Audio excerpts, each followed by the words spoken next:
बहुत समय पहले अयोध्या नगरी में सूर्य वंश के महान राजा हरिश्चंद्र राज्य करते थे। वे केवल शक्तिशाली राजा ही नहीं बल्कि धर्म, न्याय और सत्य के प्रतीक माने जाते थे।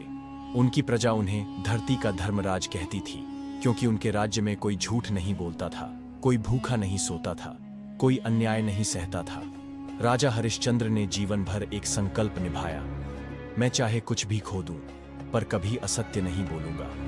उनका यह सत्यव्रत इतना दृढ़ था कि उसकी ख्याति स्वर्ग तक पहुंच गई। इंद्रलोक में देवताओं की सभा में आर्षि विश्वामित्र ने एक दिन घोषणा की, यदि यह मनुष्य स्वयं को सत्यनिष्ठ कहता है तो उसकी परीक्षा लेना आवश्यक है, क्योंकि जो सत्य की बात करता है वह तब तक सच्चा नहीं कहलाता जब तक विपत्ति उसे ना आ जमाए। ऋषि ने मन ही मन निश्चय किया कि वे हरिश्चंद्र की सत्यनिष्ठा की कठोर परीक्षा लेंगे।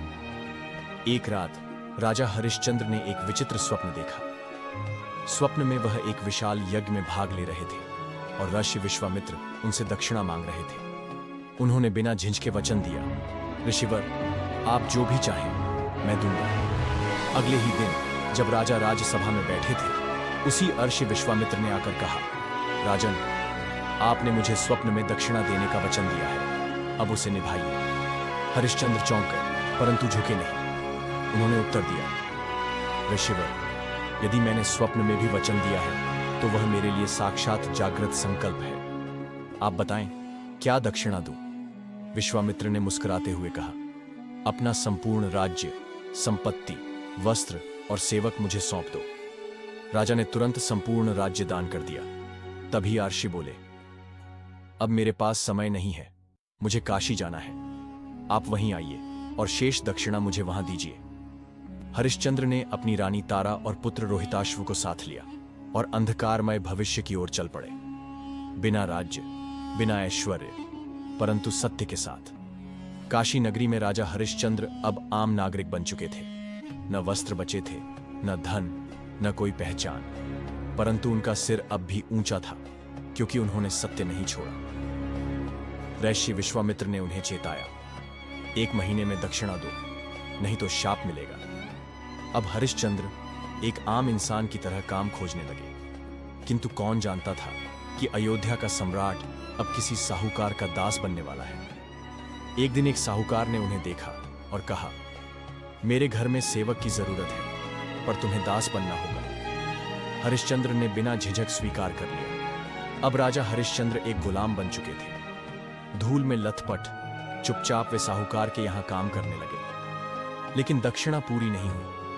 वे रानी तारा और पुत्र रोहिताश्व को साथ लेकर बाजार पहुंचे और कलेजा फटता है ये कहते हुए राजा ने अपनी पत्नी और बेटे को एक ब्राह्मण को बेच दिया। ब्राह्मण ने उन्हें अपने घर के कार्यों के लिए दासी और सेवक बना दिया। अब वे तीनों अलग अलग घरों में दास बन चुके थे, लेकिन सत्य की डोर उन्हें जोड़ती रही। हरिश्चंद्र ने फिर एक श्मशान घाट पर काम मांगा। श्मशान का स्वामी बोला, तुम शवों के अंतिम संस्कार का कर वसूला करो, अगर बिना कर कोई जलाए तो रोको। हरिश्चंद्र अब श्मशान के द्वार पर कर वसूली करने लगे, एक ऐसा कार्य जो शायद किसी ने सोचा तक न हो कि कोई राजा कभी करेगा। श्मशान घाट, जहां हर दिन मृत्यु होती है, चिताएं जलती हैं, हवा में राख उड़ती है और लोग रोते हैं, वहीं एक कोने में निर्विकार भाव से राजा हरिश्चंद्र खड़े होते। न कोई घृणा, न कोई डर, बस एक ही व्रत, सत्य। बरसात हो या आंधी, भूख हो या थकान, वह डटे रहे। फिर एक दिन श्मशान के द्वार पर एक स्त्री आई। उसकी साड़ी फटी हुई थी, चेहरा आंसुओं से सना था, गोद में एक मृत बालक का शव। वह कांपती आवाज में बोली, मुझे अपने पुत्र का अंतिम संस्कार करना है, कृपया अनुमति दें। हरिश्चंद्र ने कहा, श्मशान कर देना होगा, तभी अग्नि दी जाएगी। वह स्त्री हिल गई, मेरे पास कुछ नहीं है, मैं एक दासी हूं, मेरे पति भी एक दास है, कृपया दया करें। हरिश्चंद्र ने ध्यान से देखा और गूंजती आवाज में पूछा, तुम कौन हो? स्त्री फूट फूट कर रोने लगी, मैं आपकी पत्नी हूं, तारा, और यह हमारा पुत्र रोहिताश्व है। सांप ने डस लिया। हरिश्चंद्र सन्न रह गए। एक पल को आंसू रुके नहीं, लेकिन उन्होंने फिर भी धर्म नहीं छोड़ा। मैं राजा हो सकता था, पर अब मैं धर्म का सेवक हूं, कर देना ही होगा। उन्होंने अपना अंतिम वस्त्र उतार कर चुकाया और अपने ही पुत्र का अंतिम संस्कार किया। श्मशान की अग्नि में जब रोहिताश्व की चिता जल रही थी, हरिश्चंद्र उसकी राख के पास बैठ गए। तारा उनके पास आकर बोली, क्या यही वो सत्य था जिसके लिए हम सबने सब कुछ खो दिया? हरिश्चंद्र बोले, अगर मेरा पुत्र मेरे सत्य की अग्नि में जलकर अमर हो जाए तो यह बलिदान व्यर्थ नहीं।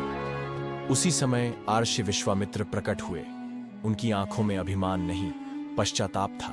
उन्होंने कहा, हे हरिश्चंद्र, तुमने मानव मात्र के लिए सत्य की परिभाषा बदल दी है।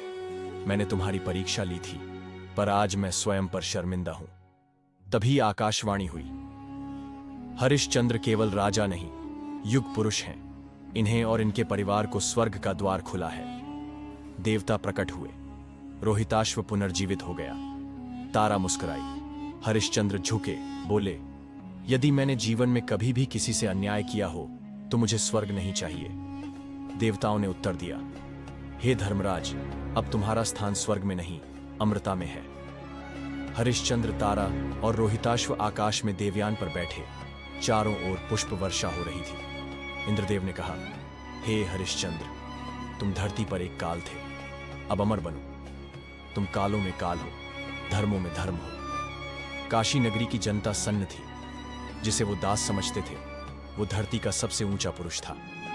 हरिश्चंद्र का नाम आज भी लिया जाता है। जब कोई सत्य की कसम खाता है तो कहता है, मैं हरिश्चंद्र की तरह सत्य बोलूंगा। इसी तरह की कहानी सुनने के लिए चैनल को सब्सक्राइब करें और कमेंट बॉक्स में लिखें, जय महाकाल।